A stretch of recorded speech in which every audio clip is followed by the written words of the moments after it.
રામ રામ જય દ્વારકાધીશ જય મૃદુલ મિત્રો કેમ છે યુટ્યુબ ફેમિલી સ્વાગત છે નવા બ્લોગમાં તારીખ છે જે 3/2/2024 કાલે તમે વિડીયો જોયો ફોર વ્હીલ લીધી અત્યારે જો ફોર વ્હીલ વહી ગઈ એટલે ભાઈના દોસ્તારના લગ્નમાં લઈ ગયો હમણાં આજે સવારે નીકળ્યો હે અને હું ને બાપુ અત્યારે જઈ હું ખંભારીએ છે ને થોડીક વસ્તુ લેવાની છે ઘરવખરીની ને મેન તો જે આ ભાઈની ગાડી છે ટૂંકમાં સાઈન સાઈન ગાડી છે ને એની સર્વિસ કરાવવાની છે એની સર્વિસ આવી ગઈ છે લીધી તો જામનગરથી જે શોરૂમ સર્વિસ હોય એ બધી પૂરી થઈ ગઈ આ તો એમને કરાવવાની છે તો અત્યારે જો અમે જઈ ખંભારીએ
વાગી ગયા છે અત્યારે 4:30 ને અત્યારે છે ઘેર પૂઈ ગયા હોય હું ફોર વ્હીલમાં આવ્યો ભાઈ આજે ઓલી ટુ વ્હીલની સર્વિસ હવે થઈ છે તો હવે બાપુ લઈને આવે હું ફોર વ્હીલમાં ભાઈ ભેગો આવ્યો અને આ ફોર્ડ ઇકોસ્પોર્ટની પ્રાઇસની વાત કરું તો આવી છે 4,11,000ની 5,000નો એક જમ્પ નાખ્યો એટલે 4,20,000ની આજુબાજુ પૂગી ગઈ ગાડી અને આ જીરું ઉપડવું થઈ ગયું જો આ રહ્યું મસ્ત જીરું હે હવે હમણાં થોડાક દીમાં જ ઉપાડવાનું હે 2-3 દી તો માન ઉભ્યા જીરું બીજું આમાં આ એક જરીક મોડું ઉગ્યું હતું ને જી વરસાદ પછી એ લીલું હે બાકી બધું જો 2 ખેરા તો ઉપાડી લીધા હે હજી નાલીવાળો ભાગ હે ને નાલીવાળો ભાગ અહીંથી લાઈન નીકળી હતી જમીન હેઠેથી એટલે આને નાલીવાળો ભાગ કે અહીંથી જે કાચું પેટ્રોલ ડીઝલ ને બધું એથી એક કંપની છે જામનગર બાજુમાં આમ પોગાતથી લઈને આમ લગન લાઈન નીકળી હતી બધાને ખેતરમાંથી આ નાલીવાળો ભાગ કહેવાય એ ભાગમાં જરીક આ બધો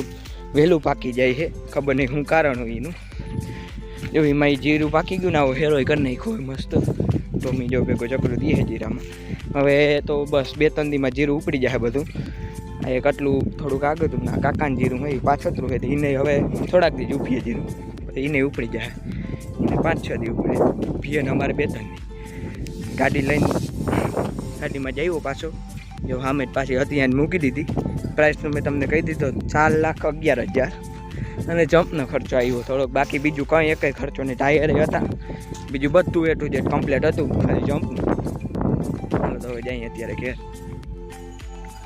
તો અત્યારે જો અહીંયા હે ને ગાડી ખંભારે આવીને પછી આમને મૂકી દીધી અત્યારે મારે જ આવી છે ચક્કર મારવા તમને બતાવું જો લોક ખોલીને ચાવીથી એટલે સીધી લાઈટ ચાલુ થઈ જાય અંદરની અને આ બે એ અંદર ભાઈ જો આવી રીતના બધી સિસ્ટમ ઇકોસ્પોર્ટમાં 3 ચાર્જિંગના પોઈન્ટ આવે ત્યારે તમને હમણાં બધું બતાવું જો 2 પોઈન્ટ અહીંયા આવે 12 વોલ્ટનો હે લખેલ અહીંયા બહુ દેખાય ને અંજોર 12 વોલ્ટનું પછી અહીં બાજુમાં આવે ઓલું સીધું થઈ જાય ને આમાં ઓલું ડટાવાળું આવે અને એક ચાર્જિંગ આવે અહીંયા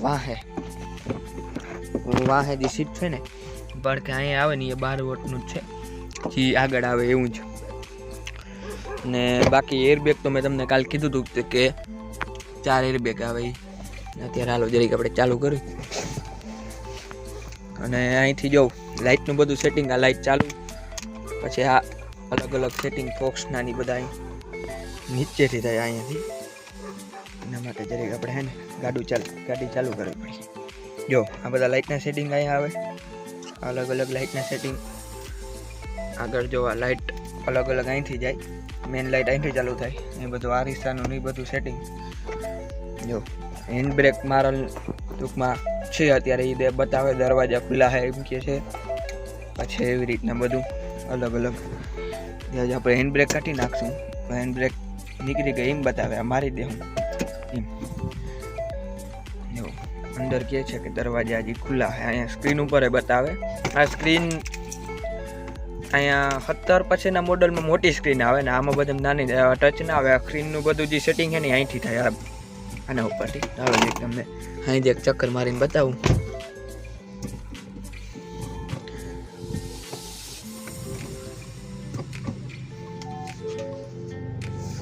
તો જો આપણે વાહે લેતા હોય તો બતાવે કે ઓબ્જેક્ટ નથી ને વાહે એમ સ્ક્રીન ઉપર.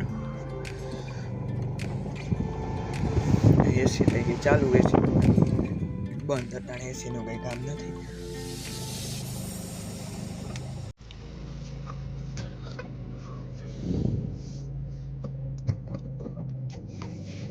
તો જો આ પેલા ગેરમાં નાખી થઈ જાઉં થોડીક આગળ.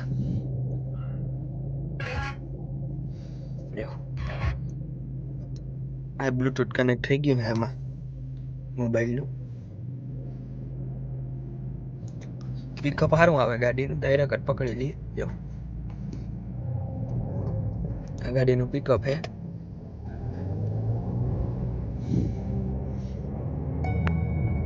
બીસ ઉપર ગાડી જાય ને એટલે સીટ બેલ્ટ લગાવવાનું કે આપણે. જો આ બધી અલગ અલગ લાઈટ છે. જે ફૂલ લાઈટ તો આ છે, અલગ અલગ સેટિંગ આવે લાઈટનું. બધું સેટિંગ અહીંથી થાય. 2 ટકેડા હે.